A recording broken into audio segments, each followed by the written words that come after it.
राजधानी भोपाल के सरदार वल्लभ भाई पटेल पॉलिटेक्निक महाविद्यालय में डिप्टी डायरेक्टर के पद पर पदस्थ के इक्का को अखिल भारतीय विद्यार्थी परिषद के लोगों द्वारा दी गई जलाकर जान से मारने की धमकी।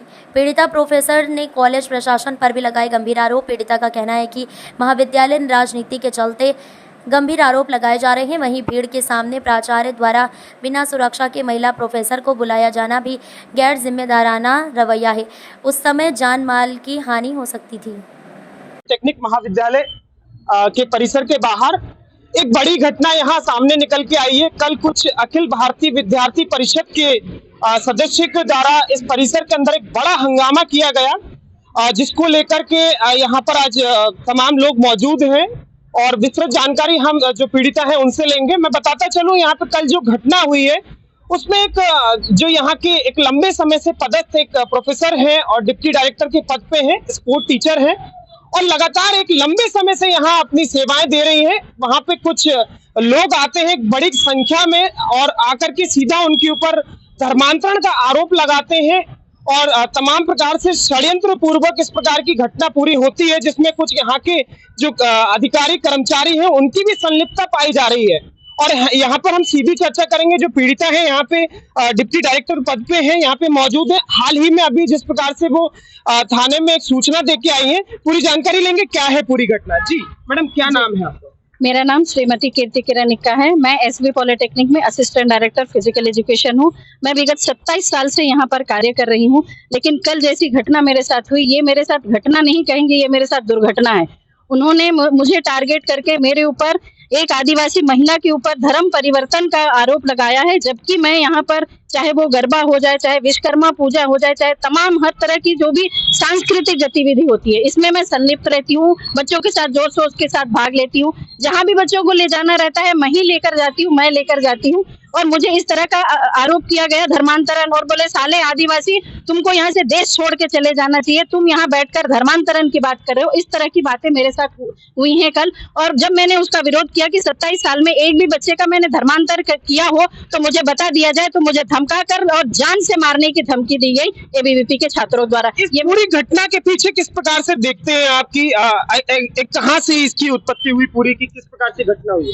ये सारी एबीवीपी की, और मेरे को लगता है कोई हिंदू संगठन ही होगा जो इसके पीछे होगा, जो मुझे टारगेट करके कर रहा है, क्योंकि इतने सालों तक तो ऐसी कोई भी बात नहीं हुई। मैं बच्चों के साथ हर कार्यक्रम में भाग लेती थी, सभी में लेती थी। ये कहीं ना कहीं हिंदू संगठन इसमें लिप्त है, जो मेरे को इस तरह से टारगेट कर रहा है। मैं अभी भी आश्वस्त हूँ, हो सकता है मेरे इस तरह से विरोध या प्रेस के सामने आने से मेरा ट्रांसफर भी करा सकता है, मेरे को ऐसी आशंका है। हाल ही में आप श्यामला थाने में एक आवेदन दे के आई है, क्या है पूरे उसमें? मैंने अभी श्यामला हिल्स थाने में अपना देकर आई हूँ, रिपोर्ट देकर आई हूँ, और वहाँ के थाना प्रभारी के द्वारा कार्यवाही किए जाने की आश्वासन दी गई है, जिससे मैं अभी संतुष्ट हूँ। आगे जो भी कार्यवाही होगी उसको मैं वॉच करूंगी।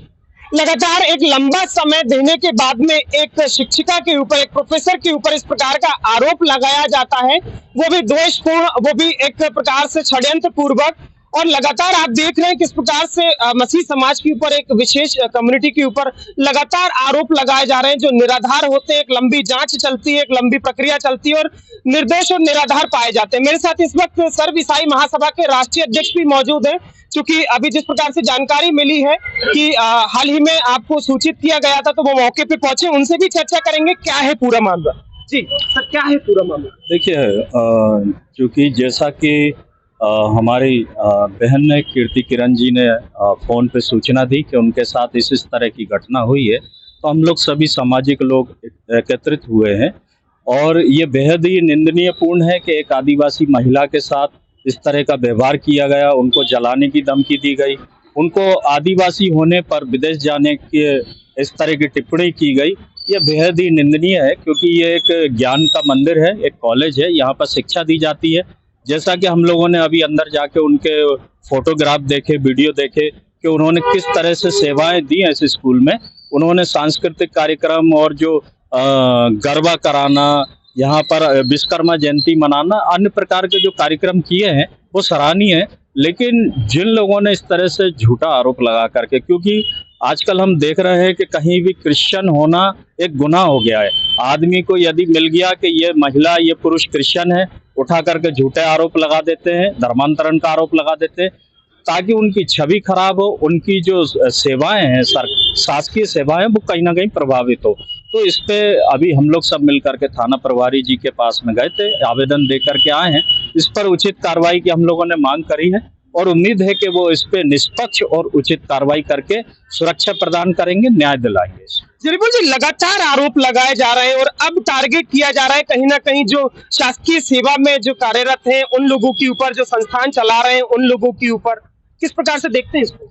देखिए क्या है, कुछ तो संस्थाओं में आपसी जो द्वेष भावनाएं होती हैं, यदि किसी के से दुश्मनी है, जरा सी भी कोई बात होती है तो लोगों को एक अच्छा मौका मिल जाता है कि ये क्रिश्चियन है, इन पे धर्मांतरण का आरोप लगा दो। सरकार ने ये कानून बनाया, कहीं ना कहीं इसका ये दुरुपयोग इस जगह पर होता है और ये देखने में आ रहा है कि इस तरह से कई जगह पर हमारे जो समाज के लोग हैं वो प्रताड़ित किए जा रहे हैं। सरकार से भी मेरा निवेदन है कि इस कानून में भी कहीं ना कहीं इस बारीकी को देखा जाए कि जो इसका दुरुपयोग हो रहा है उसको रोका जाए।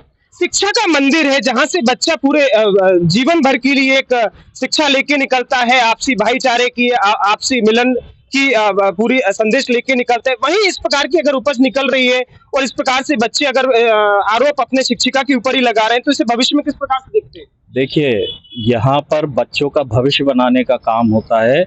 यदि बाहर से कोई संस्था, किसी संगठन के लोग बच्चों को बहला फुसला कर उनके दिमाग में इस तरह की उपद्रवी बातें डाल करके और शिक्षिकाओं पर अगर आरोप लगाते हैं तो ये गंभीर विषय है। जो नई जनरेशन तैयार हो रही है उनको तो आपसी प्रेम, भाईचारा सिखाना चाहिए, ना कि धर्म के आधार पे, जात के आधार पे बांटने की राजनीति यहाँ पर शिक्षा के मंदिर में आके करना चाहिए। आगामी कदम क्या होगा महासभा का?